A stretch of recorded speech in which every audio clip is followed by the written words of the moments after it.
Let's start with our first speaker for today is Dr. Asael Roichman from Princeton University. Asael, the stage is yours.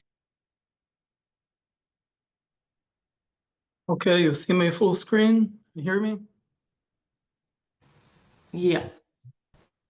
Okay, so thank you very much. I would like to first thank the organizers for giving me the opportunity to present my main postdoctoral work in Josh lab, where we found a surprising interaction between diet and anti-cancer therapy. So as you all know, cancer drugs show variable responses in cancer patients. Well, some patients will respond well, many others will not. And a big question is, how can we render these non-responders and make them respond better? And different factors has been suggested to be involved, like tumor genetics, also diet and gut microbiome. And for this project, I decided to focus on how PI3K inhibitors interact with diet. So for those of you who don't know, PI3K signaling is a very central signaling pathway downstream of insulin, promoting survival and proliferation. It's also very frequently activated in human cancers. Therefore, not surprisingly, drugs to target this pathway were developed, to specifically approved for solid tumors, including this alpelisib you see here. However, despite the promise in targeting this very important pathway for cancer growth, clinical response is very poor and also variable between patients.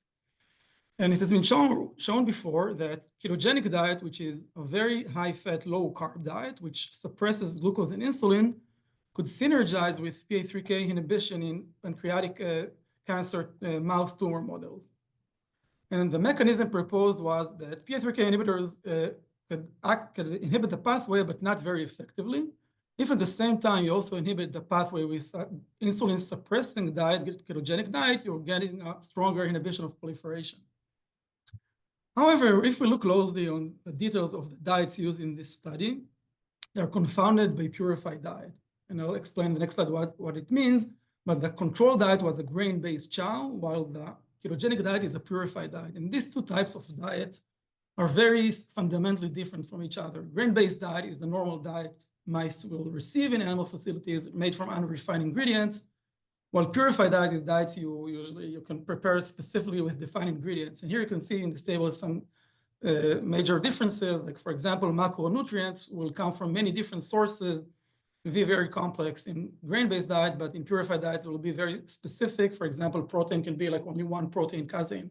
Also, dietary fiber will be very complex and high in grain-based, but not purified diets. And phytoestrogens and heavy metals, things coming from plants, will only be present in grain-based diets, but not in purified diets unless you add them specifically. So you can see these diets very differ. And therefore, we decided to design this experiment where we use B6 mice with pancreatic flank tumors. And as done before in the paper I showed you, I have the chow, grain-based chow and ketogenic diet arms, but I added a third arm, CPD, controlled purified diet. This diet is similar to chow in terms of macronutrient composition, but similar to keto, it is a purified diet. So each of these arms, I either treated the mice with vehicle or with FDA-approved PI3K inhibitor, alpelisib, 5 days a week, once a day. And I measure tumor growth over time. As you can see here, first, you can appreciate that the diets alone by themselves in vehicle treatment did not affect tumor growth. As shown before, while the drug did not really work with chow diet, it really worked, synergized very well with ketogenic diet. Surprisingly, in the controlled purified diet, we got the same synergy, even though this controlled purified diet is very high carb, leads to high insulin, which kind of suggested that the mechanism proposed before, insulin is not really the main mechanism. So we thought, what could be happening? And as you know, gut microbiome can change very drastically when you change the diet. So we thought maybe the gut microbiome is involved, and to test that, we did a microbiome ablation with antibiotics cocktail and did the same treatment with the same tumor model. As I showed you before, in chow, the drug, the PI3K inhibitor, does not work really. When you give mice on chow antibiotics, suddenly the drug works very, very much better, similar to the level where it works in purified diet. Importantly, antibiotics alone did not affect tumor growth, only when I give the drug. So just a short summary, I showed you until now that purified diet sensitizes tumor to PI3K inhibition irrelated to macronutrient composition. And the same thing happens when you ablate the gut microbiome with antibiotics. So we thought, what could be the mechanism? So we are I'm in Josh's lab. We really work on metabolism, mass spectrometry, and in mass spectrometry, you can also measure the drug levels. And when I looked at what happened to the systemic exposure of the drug levels over time, even though I give the same amount, of course, of drug to all the mice in different diets, you can see about twofold increase in the peak drug levels. And especially the trough or the minimum drug level during the day was very, in terms of fold change, increased dramatically, about 50-fold in the purified diets relative to chow. And also similarly, you can see in blue here with antibiotics. And I don't have time to show you, but I did some experiments to prove that these pharmacokinetic differences also drive the efficacy differences. So the next question was, okay, how does the microbiome regulate the pharmacokinetics and efficacy of these drugs? So we first thought maybe it's a direct effect of the microbiome on the drug, as shown for other drugs, but it was not the case. And we thought maybe the liver is where the action is happening, because liver is known to be very important for drug metabolism. So we did liver RNA-seq. We got a very strong hit of this CYP3A11 gene, which is a main cytochrome P450. It was very strongly suppressed in purified diets or with antibiotics. And this gene is orthologous to human CYP3A4, which contributes to metabolism of around 50% of approved drugs. And what it does, this enzyme, is hydroxylation reaction. And if I can actually also measure the hydroxylated alpelisib, which is an inactive form of the drug, metabolite of the drug, only in chow there is formation of this reaction or hydroxylated drug matching to the expression level, but not in the purified diets. And importantly, I got similar effect also with antibiotics and also with other PI3K inhibitors. It's not specific only to alpelisib. So next, we wanted to ask, okay, can we understand what component in chow induces this effect? And here is the ingredients of chow. So you can appreciate it's very simple to decide what is responsible, not really, but long story short, we thought soy could be the important one. We had prior evidence and some literature evidence. Therefore, to test that, we designed this experiment. As done before, we had chow in purified diet, but we also had this purified diet with soy phytochemical extract, where you can buy the supplement, and this diet with or without antibiotics. Looking at CYP3A as a readout, you can see that, as I showed you before, it's high in chow, low in controlled purified diet, but its levels are restored, go up when I add soy phytochemical extract to purified diet, but only when the mice are not treated with antibiotics. And similarly, the drug levels themselves were again looking like chow, or lower in this purified diet with soy phytochemicals only when the mice were not treated with antibiotics. So then we also thought, can we identify the specific microbiome metabolite in soy or in chow that induces all this effect?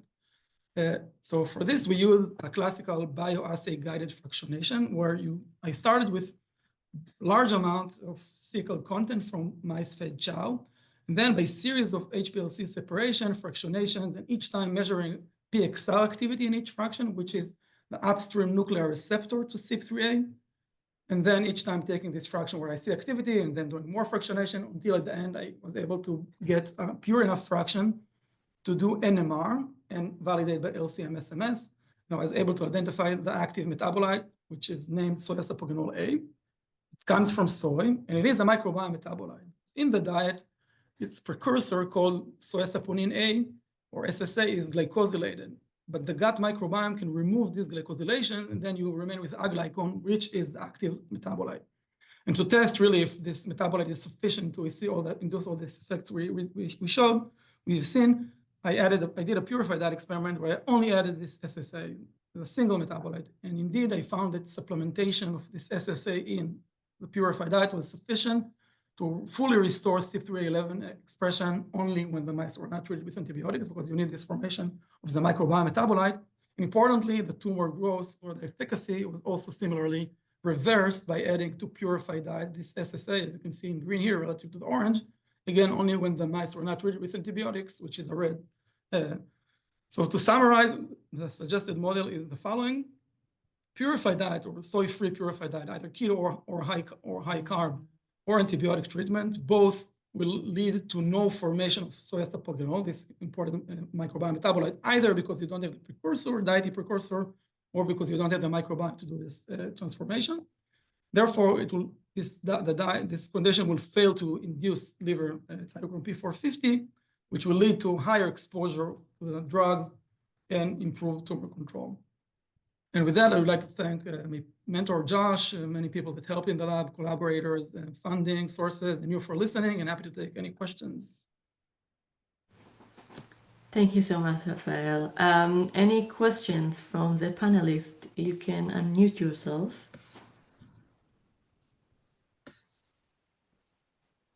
I can start with one until they will unmute themselves. So do you think this specific to phosphoinositol kinase inhibitor, or it could be with other inhibitor cancer drugs?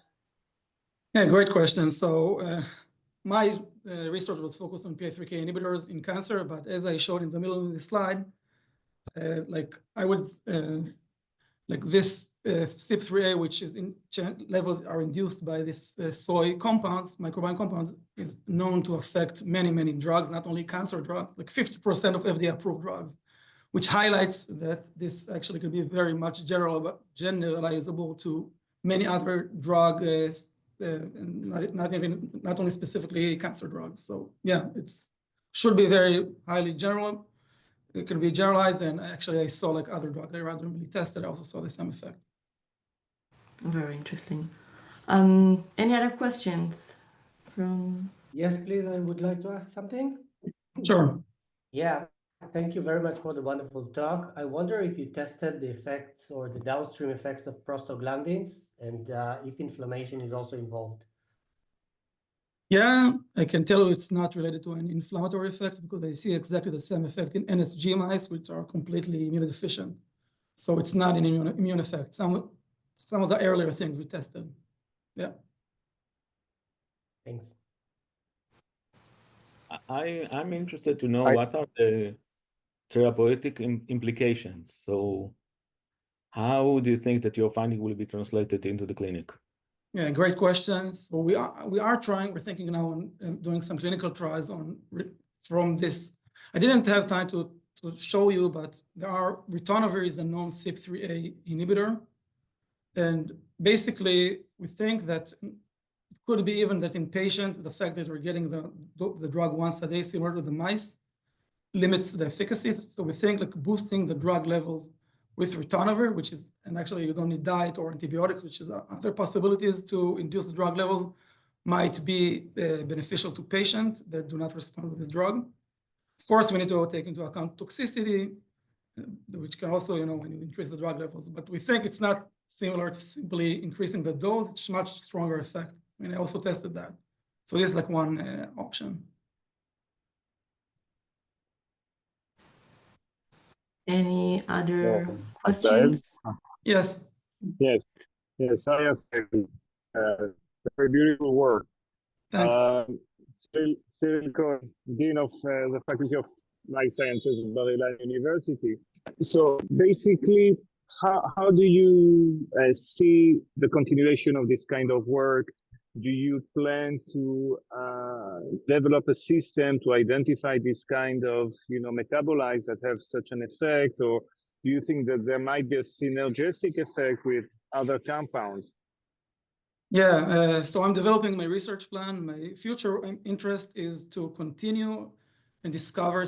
I think there is huge potential. There are so many metabolites or small molecules coming from plants that can interact specifically through the gut microbiome, but not only, with physiology and cancer drug therapy. So I think there is huge potential to discover many, like this totally unexpected effect I found. Again, could be many more that are just waiting to be discovered. That is like in general.